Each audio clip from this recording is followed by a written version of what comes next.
यह है part B, question paper है, ठीक है, गणित का सेक्शन है। और गणित तो पेपर किस प्रकार से आया हुआ था, चलिए देखते हैं और उसको सॉल्व करते हैं, ठीक है।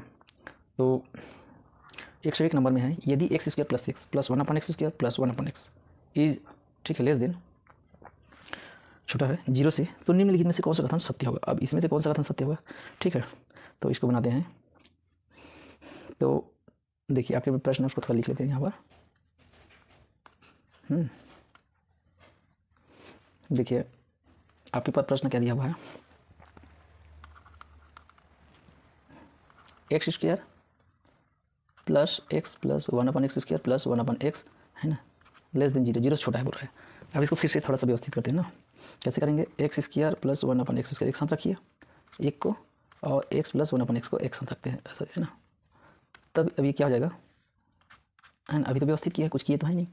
इसमें अगर मान लीजिए, देखिए इसको वर्ग के रूप में लिखेंगे तो कैसे लिख सकते हैं, अगर इसको वर्ग लिखेंगे ए वर्ग प्लस बी वर्ग के फॉर्म में, ठीक है, तब कैसे लिख सकते हैं हम लोग, इसको हम लोग कैसे लिख सकते हैं, इसको वर्ग करते हैं तो ये क्या हो जाएगा, यहाँ पर -2 घटाना पड़ेगा क्योंकि 2 ये भी आता है, तो 2 कर देंगे तो वो 2 कैंसिल होकर वापस ही मिल जाएगा, ठीक है। तो ये बस व्यवस्थित किया और कुछ नहीं है ये, ठीक। अगला क्या करते हैं, इतना को हम लोग कुछ दूसरा मान लेते हैं, एक्स की जगह वाई मान लेते हैं, क्या मान लेते हैं, वाई, है ना, एक्स प्लस 1/x बराबर वाई लेते हैं। तब क्या हमको मिलने वाला है, ये हो जाएगा वाई स्क्वायर, है ना, इसको वाई लेंगे, ठीक, प्लस वाई -2, और ये तो ऐसे ही रहेगा, हो गया। अब इसको देखिए कैसे बना सकते हैं हम लोग, y square plus 2y minus y, ऐसे कर सकते हैं, है ना, दोनों घटाएंगे तो वापस वाई मिल जाएगा, वाई कॉमन निकाल लीजिए, यहाँ से -1 कॉमन निकाल दीजिए, ठीक है। अब यहाँ से कॉमन लीजिए, एक क्या मिलेगा, y -1 और y + 2, ठीक है, यहाँ तक तो ठीक है, कोई दिक्कत ही नहीं है। अब यहाँ से y का 2 मान हमको मिल सकता है, क्या क्या मिल सकता है, देखिए y बराबर 1 हो सकता है या y बराबर -2 हो सकता है। कहने का मतलब इस कंडीशन में जाएंगे, है ना, तब हम इसको क्या कर सकते हैं कि हमारा जो y का मान है वो एक -2 और 1 के बीच में हो रहा है ना, y का मान किसके बीच में मिल रहा है ना, 2 और 1 के बीच में मिल रहा है, मतलब 2 और 1 के बीच में मिल रहा है, क्योंकि 2 मान मिला है हमको। तो कहने का मतलब इसको हम लोग क्या कर सकते हैं, ऐसे बोल सकते हैं, है ना, इससे y बड़ा रहेगा, है ना, और y से बड़ा रहेगा 1, क्योंकि y निगेटिव है। अब यहाँ पर देखिए, जब हम क्या माने थे, हम यहाँ पर देखिए इसको x + y बराबर, है ना, इतना का मान लिखेंगे, है ना, लिख देते हैं, क्या लिए थे हम लोग, x + 1/x ये लिए थे, ठीक। अब यहाँ पर देखिए, यहाँ पर 2 कंडीशन आ रहा है ना, 2 स्थिति मिल रहा है कि यहाँ पर देखिए ऋण 2 इससे, है ना, 2 स्थिति मिला ना, क्या क्या मिला है, x धन 1/x ये बड़ा है ना, इसको ऐसे लिख दीजिए, ठीक। दूसरा कंडीशन क्या मिलेगा इसका, ये बड़ा रहेगा, ऐसे, ठीक, ऐसे लिख सकते हैं हम लोग। तो 2 स्थिति मिल रहा है और दोनों सत्य है ना, और ये आपके एप्स दोनों ऑप्शन ए में भी दिया है और सी में भी दिया है, तो दोनों सत्य है ना। तो ये दोनों ऑप्शन डी क्या आ जाएगा, करेक्ट आ जाएगा, दोनों सही है, ठीक है। तो ऑप्शन डी इसका करेक्ट आंसर हो जाएगा, ठीक है। तो इसको आप लोग एक बार जरूर आप अभ्यास कर लीजिएगा, पेन कापी पकड़ के, गणित जब भी पढ़ते हैं पेन कापी पकड़ के रखिए, ठीक है। सभी टीचर्स साथियों से मेरा निवेदन है, ठीक है, तो निश्चित रूप से समझ में आ जाएगा। चलिए अगला देखते हैं ना, ये दूसरा क्वेश्चन है, एक निश्चित धनराशि 5% प्रति वर्ष की दर से 3 वर्ष के लिए चक्रवृद्धि ब्याज और साधारण ब्याज के अंतर की राशि 122 है, तो वह राशि धनराशि होगी, ठीक है। तो देखिए चक्रवृद्धि ब्याज और साधारण ब्याज के अंतर वाले सूत्र है ना, वो क्या है, तो देखिए वो क्या होता है ना, डी बराबर, डी मतलब डिफरेंस है, ये मूलधन है, r/100 का स्क्वायर, और एक होता है 3 + r/100, बस ये 2 साल 3 साल। अब यहाँ पर देखिए 122 है, ये पी हमको ज्ञात करना है, आर हमको दिया है 5, और ये हो जाएगा 3 + 5/100। और इसको क्या कर सकते हैं हम लोग, इसको कटा दीजिए, 5 एकम 5 विषम, तो कहने का मतलब 1/20 का वर्ग हो जाएगा ये, और ये क्या हो जाएगा, ये भी 5 एकम 5 विषम हो जाएगा, और यहाँ पर 3 ऑलरेडी है, तो 20 × 60 = 61, 61/20 ये हो जाएगा। अब 122 पी, इसको 400 लिखिए और 61/20 लिखिए। अब यहाँ पर क्या होगा, इसको इधर रखते हैं, ठीक है। तो P बराबर, अब तिरिया गुणा कर दीजिए, 122 गुणा ये 400 और यहाँ पर 20, और यहाँ पर आ जाएगा 61, तो देखिए ये इसका डबल दिख रहा है, 61 और 61 दूनी।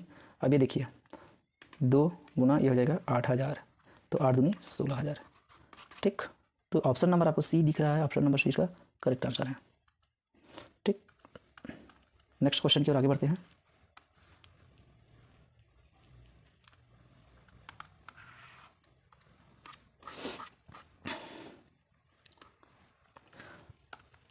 निम्नलिखित समीकरण में q का अधिकतम मान क्या हो सकता है? कि अधिकतम, न्यूनतम नहीं, कम से कम नहीं, तो अधिकतम क्या कर सकते हैं हम लोग? तो ये 5p9 3r7 2q8, अब आना चाहिए 114, यही आना चाहिए ना। तो देखिए भाई 9 और 7 16 8 24 की 4 हासिल 2।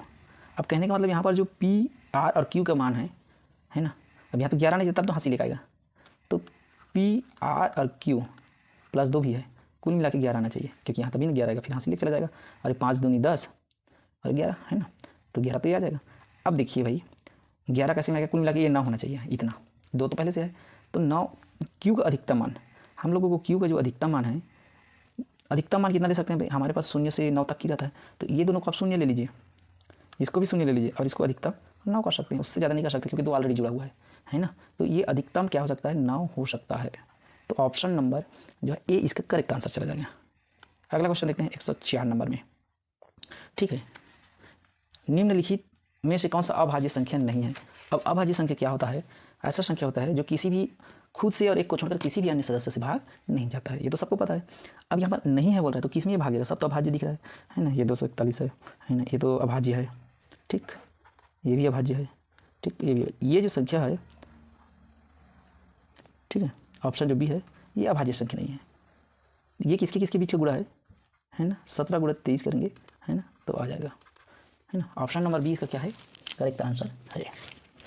और अब अगला क्वेश्चन देखते हैं, निम्नलिखित में से कौन सा भिन्न 2/5 का सन्निकट है? तो देखिए 2/5 जो है सन्निकट मतलब करीबी है ना, करीब का वैल्यू कौन सा है? तो इसमें 2 दूनी 4/5 करेंगे तो 10 हो जाएगा, गुणा करेंगे, ये भी 5 चौक 20 है ना, तो ये भी 11, तो इसका जो ये सटीक मान है ना, ये जो दिख रहा है ना 0 0 इतना बाबा हटा दोगे ना, 10 जैसे दशमलव के बाद इधर को नेगलेक्ट कर देते हैं राइट साइड को, वैसे ही ये जो है ऑप्शन जो डी दिख रहा है ना, ये इसका सन्निकट मान है, ठीक है, निकट मान। चलिए अगला क्वेश्चन बढ़ते हैं, मान ज्ञात कीजिए 106 नंबर है, मान ज्ञात कीजिए 1 ऋण 1/2 1 ऋण 1/3 ऐसे एक एक करके ऑप्शन ये बढ़ते जाएगा। तो इसको देखिए लघुत्तम लेंगे 2 कम 2 2 1 3, नहीं घटाएंगे 2 कम 2 और माइनस कर देंगे तो 1/2 मिल जाएगा हमको गुणा, इसको देखिए 3 कम 3 1 घटा 2 तो 2/3 मिल जाएगा, 4 कम 4 फिर वही, मतलब ये क्या हो जाएगा 3/4। इस तरह से क्या मिलते जाएगा, अगला जो है 4/5 ऐसे मिलते जाएगा सीरीज, और लास्ट में जो है ना यहाँ पर जो भी संख्या आएगा a माइनस एक घट रहा है क्योंकि m है तो m-1 रहेगा, तो ये सब संख्या एक दूसरे से क्या होता जाएगा, ऐसे करते जाएगा, ये पूरा कट जाएगा, तो 1/m बच जाएगा, जो कि ऑप्शन नंबर किसमें दिया है, बी में। चलिए नेक्स्ट क्वेश्चन की ओर आगे बढ़ते हैं हम लोग। इस क्वेश्चन को देखिए, एक आदमी पहले 5 महीनों को औसत खर्च 1200 रुपया, अगले 7 महीने का 1300 रुपया, वह उस वर्ष कुल 2900 बचाता है, तो मासिक आय। अब देखिए भैया इसमें 5 महीने का खर्चा है और 7 महीने का अलग से खर्चा है, 5 मंथ का है ना खर्च, देखते हैं कितना है 1200, तो 1200 गुणा 5 कर दीजिए तो 12 पंचे 60 माने 6000 रुपया 5 महीने में खर्चा कर लिया। अगले 7 मंथ का 1300 रुपये के हिसाब से ना, तो 13 सत्ते 91 कितना खर्चा कर दिया, टोटल 12 महीना आ जाएगा, 12 मंथ का है ना, कितना मिल जाएगा 12 महीने का 1, और ये हो जाएगा 9 6 15, 15,100 रुपया ये आदमी क्या किया, खर्चा किया, और बचाया कितना है 2900 रुपये बचत, 2900 रुपया, तो कहने का मतलब है कितना हो जाएगा, 9 1 10 के 0 हासिल 1 8 18,000 रुपया। अब ये तो मासिक पूछ रहा है ना, ये तो वार्षिक आय हो गया, इसका मासिक कितना हो जाएगा, बस 12 से इसको भाग दे दीजिए, 18,000 डिवाइड बाई 12, तो 15 12 में 180 हो जाएगा, तो 1500 रुपये इसका क्या है, मासिक आय है, कितना है 1500 रुपये मासिक आय है, ऑप्शन नंबर ए इसका करेक्ट आंसर हो जाएगा। चलिए अगला क्वेश्चन की ओर आगे बढ़ते हैं। एक व्यक्ति अपनी आय का 75% खर्च करता है, यदि उसकी आय में 20% की वृद्धि होती है तो खर्च जो है 15% है ना, खर्च भी 15% वृद्धि हो जाएगा, उसकी बचत में कितना वृद्धि होगा।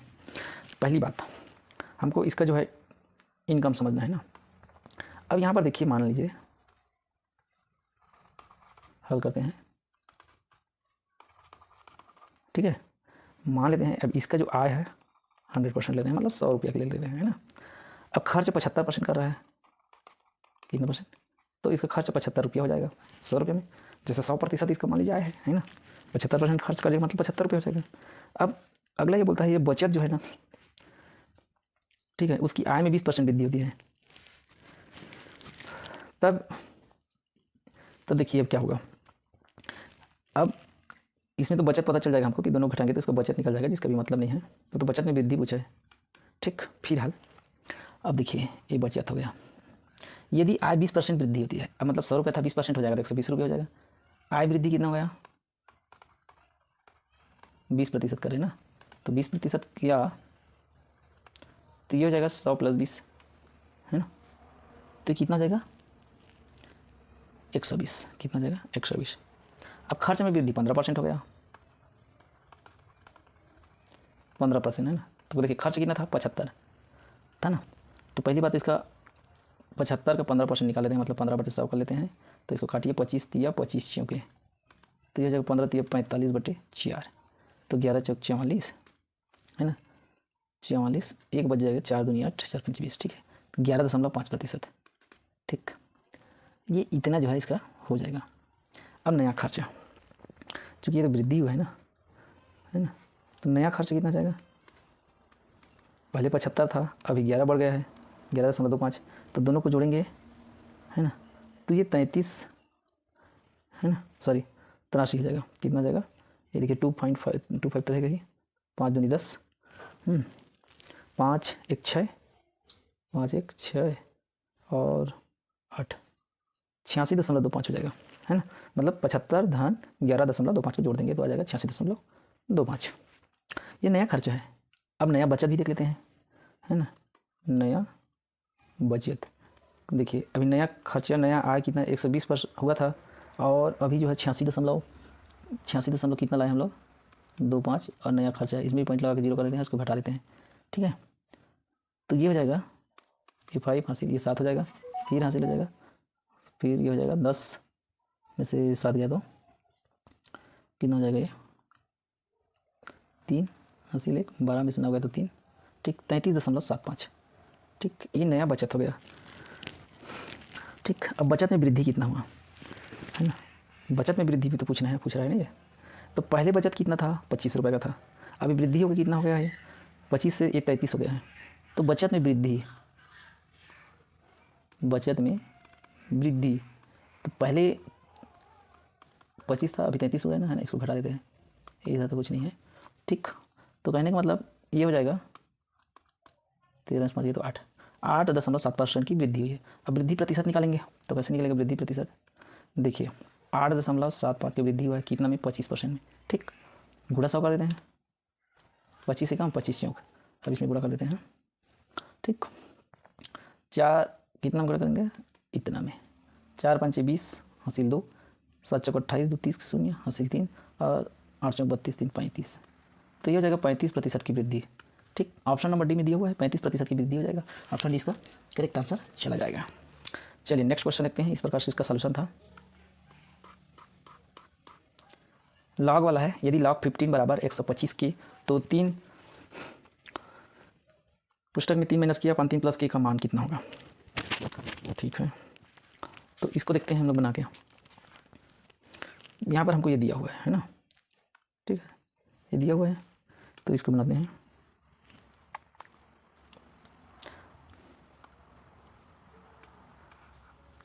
देखिए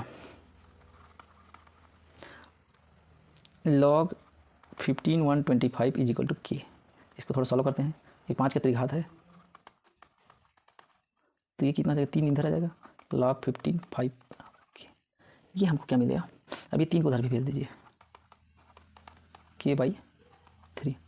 ठीक, समीकरण 1। अगला देखते हैं, यहाँ से जो मान ज्ञात करना है 3 माइनस के अपन 3 प्लस के, इसका मान ज्ञात करना है। तो इसको हम लोग आगे क्या कर सकते हैं, 3 तो जो अपने जाएगा इस 3 का उभयनिष्ठ निकालेंगे, इस 3 को भी उभयनिष्ठ निकालेंगे, या तो ऐसा बोल सकते हैं इसका जो अंश और हर में 3 का भाग कर सकते हैं। तो ये हो जाएगा 1 माइनस k/3 अपन 1 प्लस k/3, ये हो जाएगा। ठीक, कैसे भी कीजिए, और 3 उभयनिष्ठ निकलेगा या तो 3 का भाग गएगा 3 3 कट जाएगा, तो ये इसको इस तरफ से पुनः व्यवस्थित कर सकते हैं। अब यहाँ देखिएगा कि इसलिए इसको कैसे किया, k/3 लाने का मकसद ये था कि यहाँ पर है ना हमारे पास वैल्यू था, इसको रखने के लिए k/3 का वैल्यू था, तो इसको रखेंगे तो ये क्या हो जाएगा 3 1 माइनस log 15 यहाँ पर 5 है ना, और यहाँ पर भी log प्लस यहाँ पर ना अंतर उतना ही है, ये भी 5 हो गया। अब देखिए 1 है तो हम लोग जब इस 1 का फार्मूला क्या होता है, जैसे कोई भी फार्मूला देखते हैं log a का रहेगा फार्मूला तब 1 होता है, मतलब उसी यहाँ पर बेस उसका जो मुख्य मान के साथ उतना ही रहेगा। तो हम लोग इसको एक बराबर हम लोग क्या लिख सकते हैं, एक बराबर हम लोग लिख सकते हैं log 15 यहाँ भी और 15 यहाँ भी, ऐसा लिख सकते हैं ना, सेटअप है। ठीक है, अब इसके लिए मैथ्स के लिए आपको कॉपी पेन पकड़ के ही बैठना है। तो अब इसको क्या बना सकते हैं हम लोग, 3 तो उधर ही है, यहाँ पर लिखिए log 15, इधर भी 15 और माइनस इधर भी देखिए log 15, सेम बेस आ गया है ना, यहाँ पर 5 था और यहाँ पर देखिए यहाँ पर भी log 15, यहाँ 15 एक की जगह में रखेंगे और यहाँ प्लस रहेगा log 15 5। ठीक है, अब देखिए सेम हो गया। अब हम लोग देखिए log a minus log b का हम लोग फार्मूला लगा सकते हैं, a plus b minus b, है ना। तो क्या होता है फार्मूला, देखिए जो log का फार्मूला होता है log a minus log b बराबर होता है a अपॉन b। ठीक है, अगर ये प्लस में रहेगा log a plus log b रहेगा तो इसको a इंटू बी लिखेंगे। तो कहने का मतलब ये हो जाएगा 3, है ना, log यहाँ पर 15 ही रहेगा, ये a अपॉन b हो जाएगा और नीचे में क्या हो जाएगा log 15 ही रहेगा। ठीक है, a इंटू बी हो जाएगा। ठीक, ये हो गया, 3 कॉमन ही रहेगा ना। अब आप यहाँ पर आप देखेंगे क्योंकि यहाँ पर ए भी जो लिखा हूँ वहाँ पर 15 और 5 है। ठीक है, सॉरी ऊपर में तो ए 15 है और ये 5 है ना, तो इसको उसी रूप में लिखते हैं, गड़बड़ हो गया। तो ये हो जाएगा, ये हो जाएगा log 15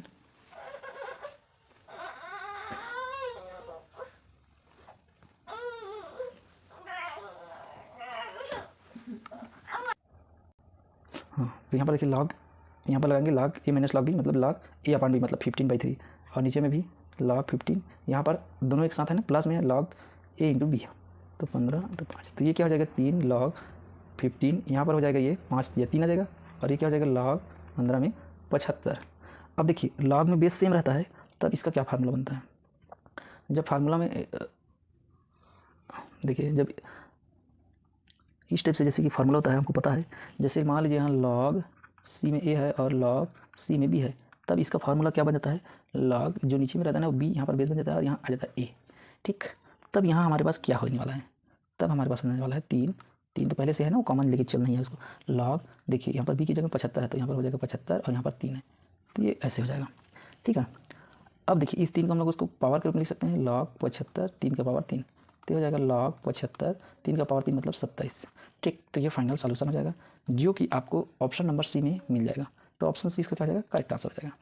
नेक्स्ट क्वेश्चन की ओर चलते हैं।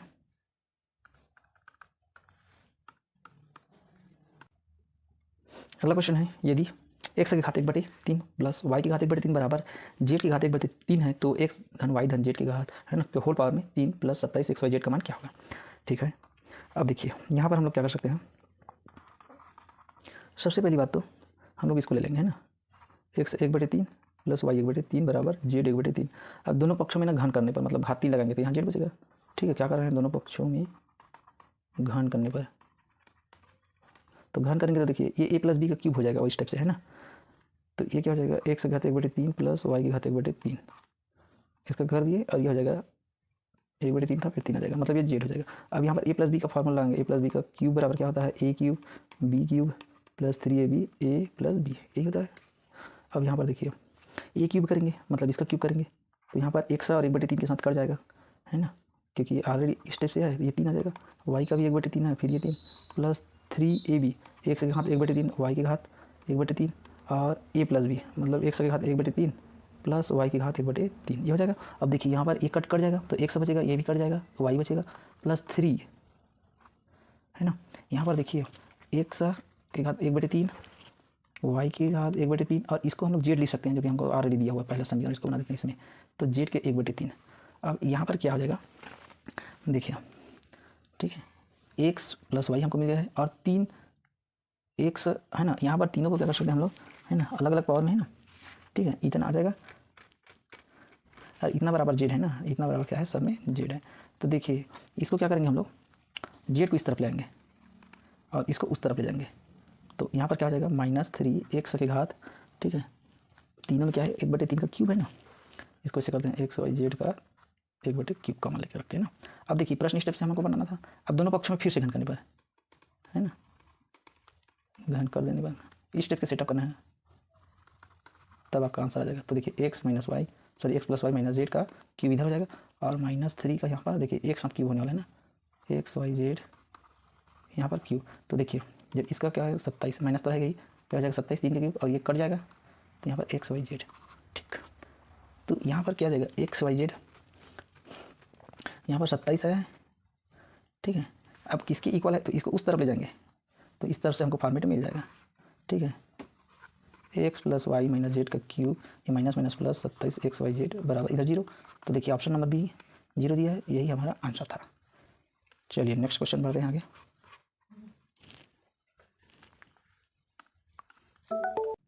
अगला क्वेश्चन है, एक दुकानदार एक किताब को 10% छूट पर बेचने पर 12% लाभ कमाता है। यहाँ उसके पुस्तक के लागत मूल्य और मुद्रित मूल्य के अनुपात ज्ञात करना है, ठीक है। तो आप देखिए यहाँ पर क्या करना है, मुद्रित मतलब मार्क प्राइस है, ठीक है। तो यहाँ पर देखिए मुद्रित मतलब उसको मार्क प्राइस को हम लोग, ठीक है, और लागत मूल्य कॉस्ट ऑफ प्राइस होता है CP, और यहाँ पर MP, ठीक। तो देखिए तो यहाँ पर बिक्री मूल्य कितना आ जाएगा, देखिए फार्मूला क्या होता है, बिक्री मूल्य बराबर, ठीक है, बिक्री मूल्य जो है SP बोलते हैं, सेलिंग प्राइस, जो मार्क का प्राइस होता है ना। अब यहाँ पर डिस्काउंट हो रहा है, ठीक, छूट, तो यहाँ पर 100 माइनस डिस्काउंट अपॉन 100, तो यहाँ पर कितना जाएगा, मार्क का प्राइस MP लिखिए इसको, ठीक है। तो यहाँ पर 10% छूट दे रहा है, मतलब 100 में 10 घटा दो, ठीक। तो कहने का मतलब ये 90%, ठीक है। तो एक सेलिंग हो गया है 0.9 मार्क का प्राइस का हो गया। दूसरा है कास्ट ऑफ प्राइस के साथ, इसमें 12% लाभ कमा रहा है, तो इसका इसको SP1 करते हैं, इसको SP2 कर लेते हैं, ठीक है। कॉस्ट ऑफ प्राइस का इसमें लाभ कमाना है तो इसमें सेम रहेगा, बस इसमें जो प्रॉफिट को प्लस कर दो, तो कॉस्ट ऑफ प्राइस के साथ ये हो जाएगा 12%, तो ये कितना हो जाएगा 112/100, ठीक। तो पॉइंट को या तो पॉइंट में रहने देते तो भी ठीक है, कोई दिक्कत नहीं था, या तो इसको भी हम लोग कर सकते हैं, ठीक है। 1.112। अब क्या बोल रहा है, दोनों के बीच का अनुपात CP अनुपात MP, ठीक है। तो हम लोग इसी को भी ले सकते हैं, 90 वाला को 90/100, और यहाँ पर कितना था 112/100, तो कहने का मतलब 100 कट जाएगा यहाँ पर 112, ठीक है। इसको काट दो 45/56, ठीक, 2 से कट जाएगा, तो ऑप्शन नंबर इसका करेक्ट आंसर हो जाएगा। अगला क्वेश्चन बढ़ते हैं।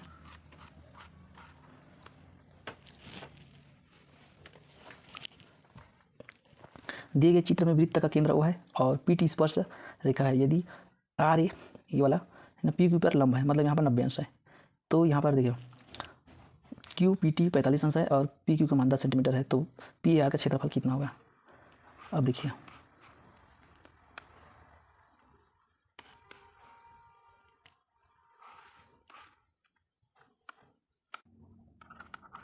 इसका हल देखते हैं। यहाँ देखिए ये यहाँ पर लंब है बोला है, ये 90 अंश का ऑलरेडी है, ये स्पर्श रेखा है, यहाँ 45 अंश है, तो ये 20 का क्या आ जाएगा 45 अंश का, ठीक है, एक तो कन्फर्म है। और यहाँ पर जो PQ का वैल्यू है ये 10 सेंटीमीटर दिया है, यहाँ पर ये था, तो PQ बराबर दिया है यहाँ पर 10, ठीक है। और यहाँ पर जब PA का मान निकालेंगे हम लोग, PA, तो यहाँ पर 10/2 कर दीजिए, आधा है उसका 50% है, तो वो हो जाएगा 5, ठीक है। तो यहाँ पर कहने का मतलब जो A और P है, या PA बोलिए, और QA है, ठीक, ये जो यहाँ से यहाँ तक सेम दूरी पर है, मतलब 5 है, दोनों 5 5 10 है, ठीक है। अब यहाँ पर हमको जो कोण बन रहा है समकोण त्रिभुज है ना, तो देखिए यहाँ पर जब 45 अंश है तो ये भी 45 अंश, तो ये क्या है, जब यहाँ 90 यहाँ 45 है तो यहाँ पर भी 45 ही होगा, ठीक है। और यहाँ पर भी 45 होगा क्योंकि यहाँ पर 45 है। तो ये सारी कंडीशन में जो है जो मान है ना, ये समबाहु त्रिभुज का समबाहु त्रिभुज बन जाएगा। तो यहाँ पर जो OA है ना, ये जो OA का मान है ना, वो PA के ही बराबर रहेगा, ठीक है, PA के बराबर रहेगा, मतलब वो 5 ही रहेगा, ठीक, कहने का मतलब वही है। अब यहाँ पर ये वृत्त के त्रिज्या का काम कर रहा है OP, त्रिज्या क्या हो जाएगा यहाँ पर OP है, या OR भी त्रिज्या है ना, तो इसका जो मान हो जाएगा यहाँ पर देखिए, ठीक है, OA का स्क्वायर हो जाएगा प्लस PA का स्क्वायर हो जाएगा, मतलब दोनों का वैल्यू 5 5 में ही है, तो 5 का स्क्वायर 5 का स्क्वायर, तो यहाँ पर हो जाएगा 25 25।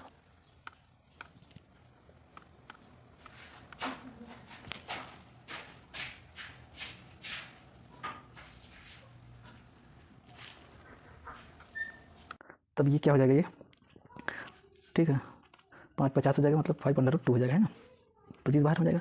अब देखिए यहाँ पर त्रिभुज का है ना PAR का क्षेत्रफल, यही पूछा क्वेश्चन में, है ना, PAR का, ठीक है, क्षेत्रफल।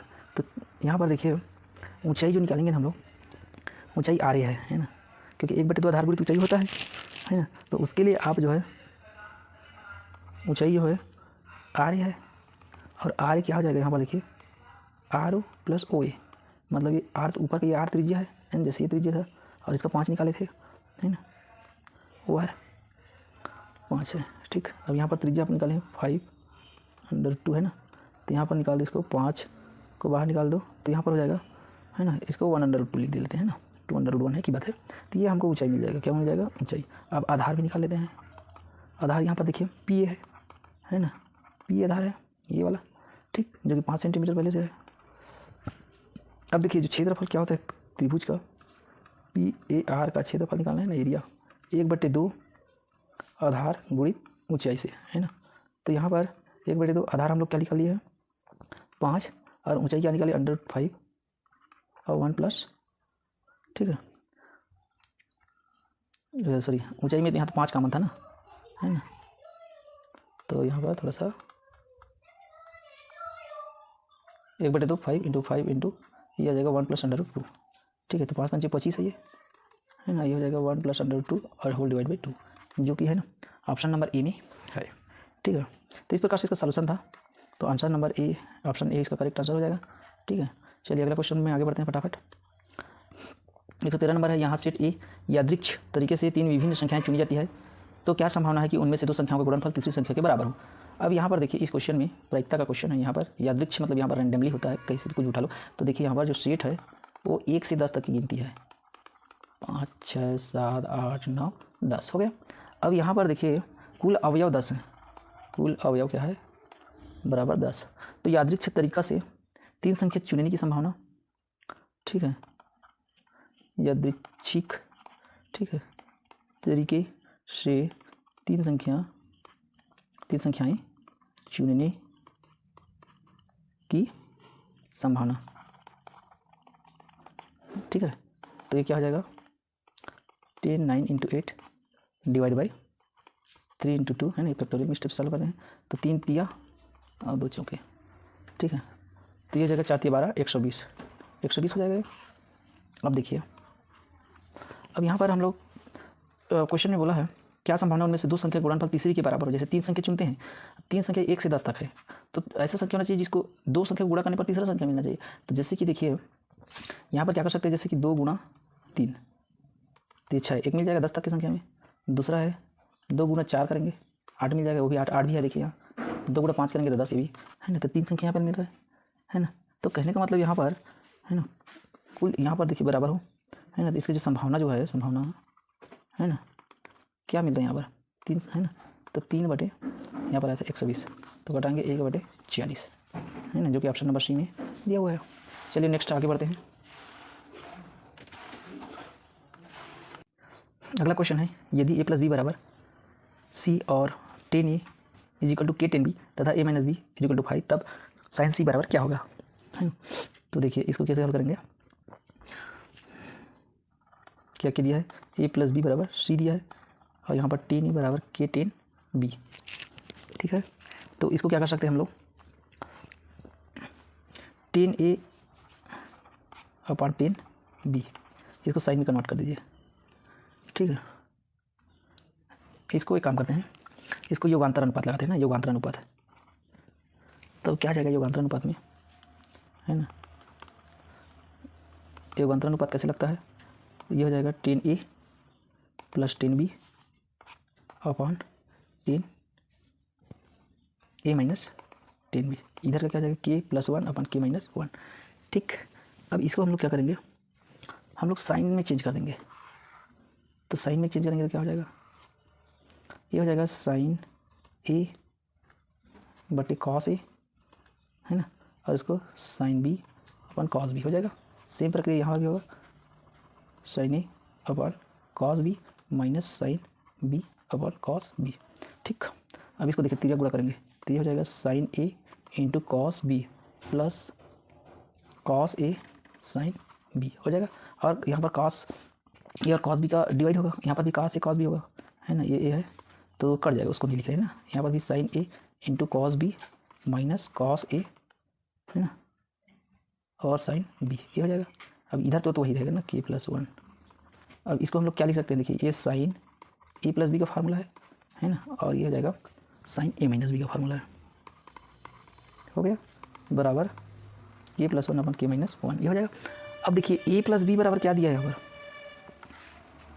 a + b बराबर सी दिया है, तो इसको हम लोग क्या लिख सकते हैं, ए प्लस बी मतलब साइन सी हो जाएगा, साइन सी होगा, और ए माइनस बी क्या दिया है, फाई, मतलब ये हो जाएगा साइन फाई, और बराबर ठीक इधर का तो वही रहेगा जो होना है, के प्लस 1 अपन के माइनस 1, तो साइन यहाँ पर लिख दिया साइन सी बराबर ठीक साइन फाई, और यहाँ पर के प्लस 1 के माइनस 1, ठीक, जो कि ऑप्शन नंबर आपको डी में दिखाई दे रहा है, तो ऑप्शन डी क्या हो जाएगा, इसका करेक्ट आंसर हो जाएगा।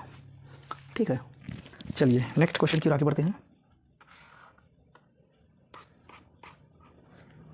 ठीक है, ये क्वेश्चन रीजनिंग टाइप का क्वेश्चन है, इसमें ज़्यादा आपको दिक्कत नहीं है, केवल आपको थोड़ा सा टाइम टेकन है। लेकिन जैसे यहाँ पर देखिए दोनों अंक गणितीय श्रेणी के कुल उभयनिष्ठ आपको ज्ञात करना। देखिए यहाँ पर 1 2 के बाद 5 है, 5 के बाद 8 है, 8 के बाद 11 है, मतलब 3 संख्या बढ़ते जा रहे हैं। और यहाँ पर देखिए 2 में 3 5 7 9 11 है ना, इस टाइप से। तो ये जो ये सीरीज है ये विषम संख्या का है।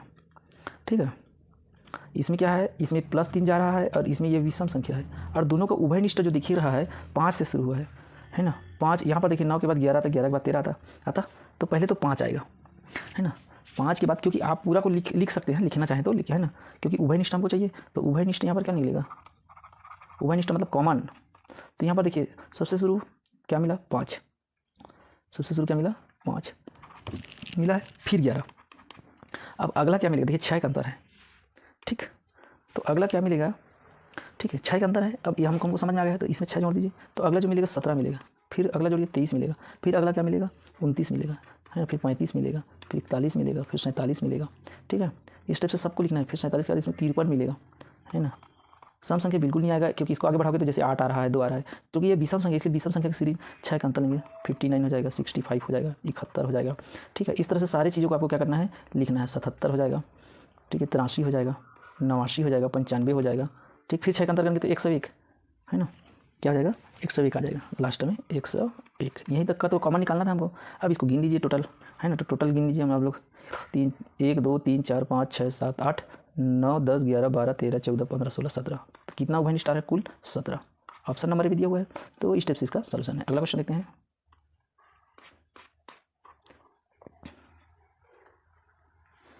नीचे दिए गए चित्र में वर्ग ABCD के अंदर FG और CG की लंबाई 3 और 5 इकाई है, तो EF की लंबाई कितनी होगी, ये वाला EF का पूछ रहा है। ठीक है, तो इसको बनाते हैं थोड़ा।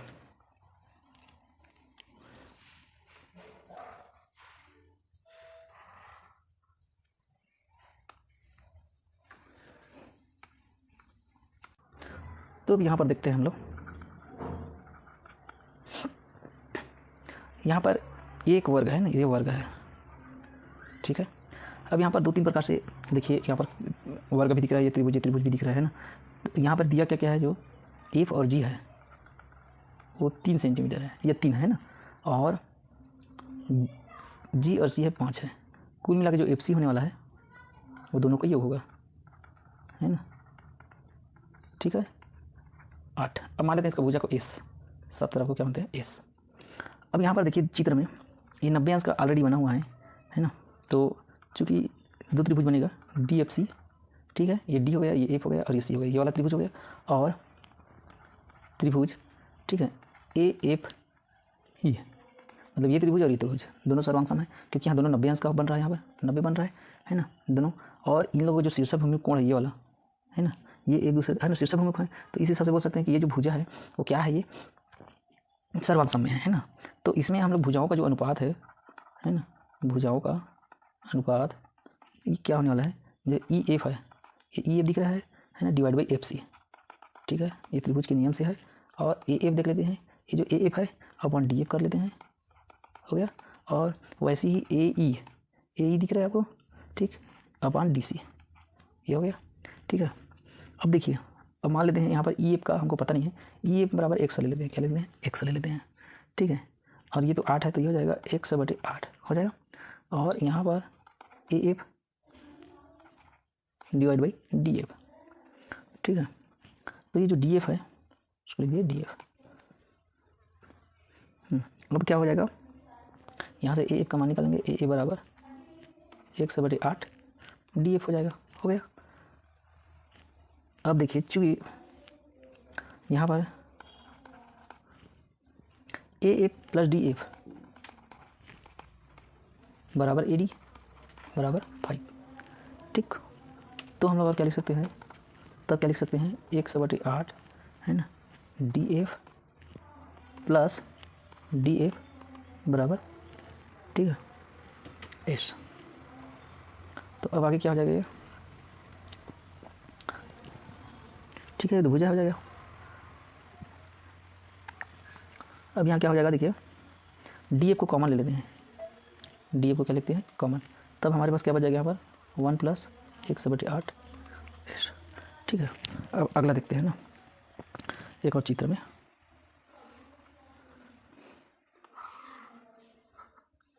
देखिए जो यहाँ पर जो बन रहा है चित्र,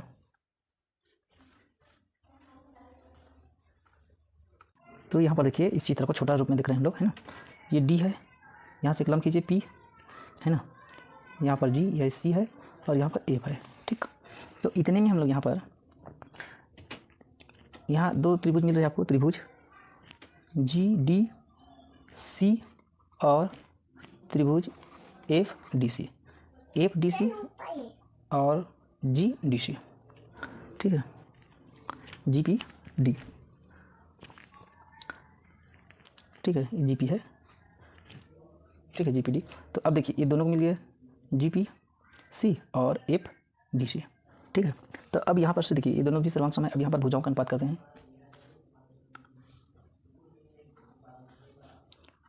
भुजाओं के अनुपात है ना, दोनों लगाते हैं,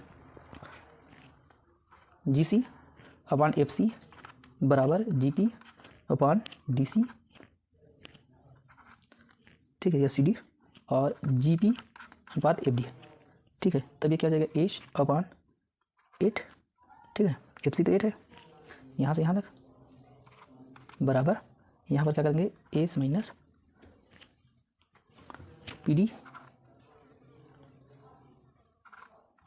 CD तो S है ना। ठीक, अब इसको देखो आगे, इसका क्या करेंगे, इसका आगे क्या हो जाएगा, ये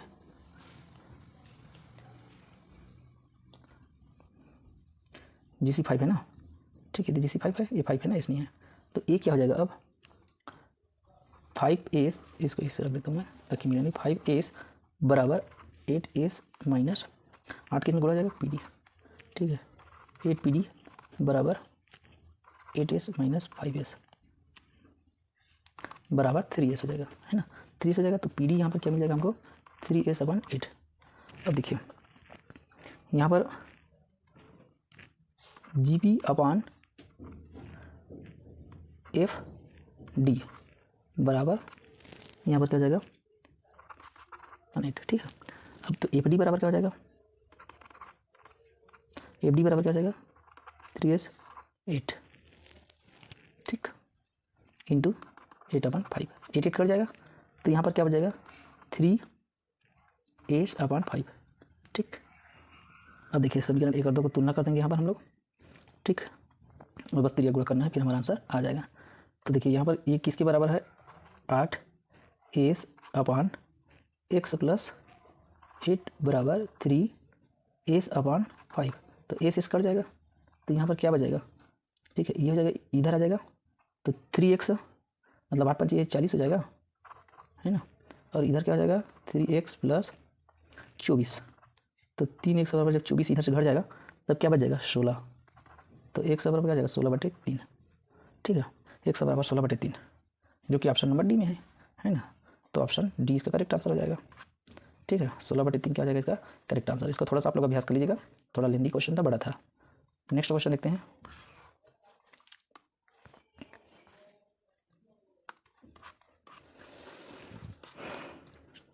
चलिए 117 नंबर का क्वेश्चन है। यहाँ पर दिया है एक फाउंटेन पेन जिसकी पीछे की हिस्सा बैरल के आकार का बेलनाकार है, आधार की त्रिज्या 0.7 सेंटीमीटर और बैरल की लंबाई 5 सेंटीमीटर है। इतने लंबे बैरल वाले पेन से 300 शब्द लिखे जा सकते हैं। तो स्याही से भरा एक बैरल जिसकी धारिता 15.4 सेंटीमीटर, कितने शब्द लिखने का प्रयोग कर रहे हैं, है ना, कर सकते हैं, ठीक है। तो कितना प्रयोग किया जा सकता है, तो चलिए इसका हल करते हैं। देखिए धारिता है, यहाँ पर एक बेलन बन रहा है, बेलनाकार बोल रहा है, तो इसको हम लोग त्रिज्या दिया हुआ है हमारे पास, है ना, और ऊंचाई भी दिया हुआ है, लंबाई मतलब ऊंचाई, तो इसकी धारिता ज्ञात कर लेते हैं। तो हमको पता है कि जो बेलन की धारिता कितना होता है, बेलन की धारिता जो होता है, ठीक है, बेलन की धारिता जो होता है, यहाँ पर देखिए R दिया है 0.7, सेंटीमीटर में और एज दिया है 5 सेंटीमीटर, ठीक है। तो बेलन का जो धारिता है, धारिता यहाँ पर मतलब वैल्यूम, धारिता मतलब volume pi r square h. अब पाई का मान 22/7 होता है, आर यहाँ पर दिया 0.7 के स्क्वायर, मतलब इसको 2 बार हम लोग, है ना, इसको हम लोग क्या लिख सकते हैं 10/7, तो वर्ग करना है ना, और 5, तो हो जाएगा 22/7 गुणा 7/10 गुणा 7/10 गुणा 5, 5 एकम 5 दूनी हो जाएगा, 7 कट जाएगा। तो कहने का मतलब ये हो जाएगा जो धारिता कितना 22 गुणा, ठीक है, 2 एकम 2 11 भी कर दो, तो भी बराबर क्या बच जाएगा 11 बटे 10 और 7, तो ये हो जाएगा 77/10, तो भी बराबर 7.7, ठीक, ये हो गया।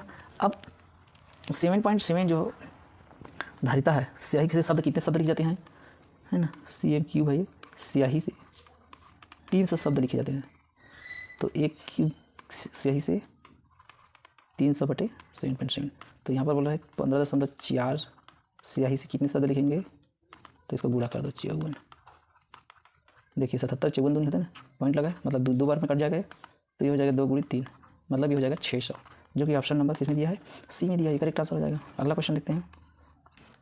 ए एक दिन में बी द्वारा किए गए कार्य का 3 गुना कार्य कर सकता है, वे दोनों मिलकर उस कार्य को 2/5 भाग को 9 दिन में पूरा करते हैं, बी अकेले उस कार्य को कितने दिन में करेंगे। अब देखिए कार्य क्षमता को देखें, अगर देखा जाए तो ए जो है बी का 3 गुना करता है ना, बी का 3 गुना कर रहा है, मतलब अगर ए जो है मान लीजिए ए का काम जो है, ए का काम मान लेते हैं 3x, इसको अनुपात में लेंगे ना, A/B भी कर सकते हैं 3/5, देखा है ना, ए से भी आपको जल्दी समझ आएगा, बी का काम जो है x, ठीक है। कुल मिला के कार्य जो क्षमता है a + b का कार्य, तो ये हो जाएगा 4x, कितना हो जाएगा 4x कर सकते हैं लोग दोनों मिलकर। अब दोनों मिलकर प्रश्नानुसार दोनों मिलकर कितना भाग को कर रहे हैं 9 दिन में, है ना, मतलब 2/5 भाग 9 दिन में कर रहे हैं, तो कहने का मतलब ये हो जाएगा 9 दूनी 18, है ना, ठीक है, तो ये कितना हो जाएगा, ये इतना भाग को कर सकते हैं, तो कुल मिला के कहने का मतलब है 9 दिन में करते हैं, है ना। ये देखिए 2/5 भाग को 9 दिन में, तब इनका जो कार्य है ना 45/2 हो जाएगा, 9 × 5 = 45, ठीक है, 9 × 5/2 करेंगे 9 × 45 मतलब 22.5, ठीक, इतना कर रहे हैं। अभी इनका कुल कार्य जो है 4x के बराबर है ना, तो ये हो जाएगा 5 × 20 की शून्य हासिल 2, 5 दूनी 10 की शून्य हासिल 1, 5 दूनी 10 11 10 नहीं सॉरी 4 × 5 = 20 की शून्य, है ना, तो ये हो जाएगा 4 × 5 = 20 की शून्य हासिल है 2, 4 दूनी 8, 8 2 10 की शून्य हासिल है 1, और 4 × 4 4 दूनी 8, 8 9, तो 90 दिन, ठीक है 90। तो अब बी का कार्य देखो, बी का कार्य पूछ रहे हैं ना, है ना, ये 90 और उसका कार्य क्षमता तो 100 के बराबर है, तो 100 कट जाएगा, मतलब ये 90 दिन इसको लगेगा, ठीक है। बी का कार्य क्षमता कितना लगेगा 90 दिन, ठीक है, तो ऑप्शन ए इसका हो जाएगा। अगर ए का पूछता तो 30 आ जाता, क्योंकि 3 100 का बटे करते हैं। अगला क्वेश्चन देखते हैं, 119 नंबर का है, 119वां है।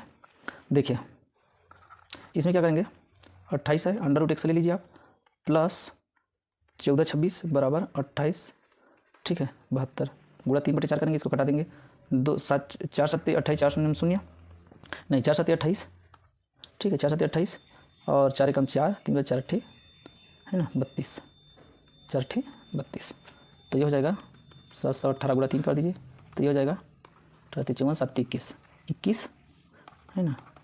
अब इसको उधर ट्रांसफर करेंगे, 14 26 को घटा दीजिए, तो जब 14 26 को आप घटाएंगे तो यहाँ पर 14 में से 6 गए तो 8 हासिल आए 1, 5 में से 3 गए तो 2 और 11 में से 4 गए तो 7, ठीक है, तो कट जाएगा। तो √x का बराबर हो जाएगा 728/28, 7 से काट दीजिए, 7 चौक 7 एकम 7 7 0 0 7 चौक 28, मतलब 104/4, इसको भी काट देते हैं हम लोग, 4 दूनी 8 4 दूनी 8 4, है ना। अब यहाँ कितना बच जाएगा, 2 बच जाएगा, 4 4 24 26, तो √x बराबर 26 आ रहा है, तो इसको रूट हटा देंगे स्क्वायर करके, तो 26 की स्क्वायर मतलब 676, option number b correct answer हो जाएगा। अगला क्वेश्चन में आगे बढ़ते हैं। एक टंकी को भरने में पहले पाइप से दूसरी पाइप 3 गुना तेज भरता है, यदि दोनों पाइप को एक साथ उस टंकी में भरने के लिए 36 मिनट का समय लेता है, तो धीमी गति वाला पाइप उस टैंक को भरने में कितना समय लेगा, ठीक है।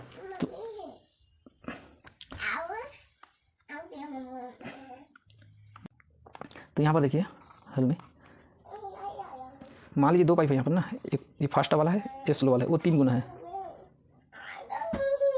तो यहाँ देखिए ए का जो मान लीजिए पाइप भरने का जो, ठीक है, वो 3 गुना है बी से भरने की क्षमता, तो मान लीजिए A/B बराबर 3/1, मतलब जो है ए अगर 3 गुना काम करेगा, है ना, तो ये 1 ही काम करेगा, ठीक है, इस स्टेप से, ठीक है। इसका कार्यक्षमता 3 के बराबर इसका कार्यक्षमता, मतलब अगर दोनों को एक साथ भरने के लिए काम करेंगे तो कुल 4 भराएगा।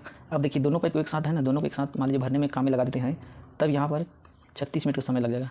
तो ये हो जाएगा 6 चौक 24, 4 12 तो 14, ठीक है। तो 144 मिनट लगेगा। अब धीमी गति वाला, तो धीमी वाला जो कौन सा यहाँ पर धीमी पाइप बी है, तो बी को भरने में कितना लगेगा, वो तो एक कार्य करता है ना एक बार में, ठीक है। तो 144 आएगा। तो ऑप्शन नंबर इसका है ना सी करेक्ट आंसर हो जाएगा, ठीक है। तो इस तरह से गणित का क्वेश्चन पेपर आया हुआ था जो कि बहुत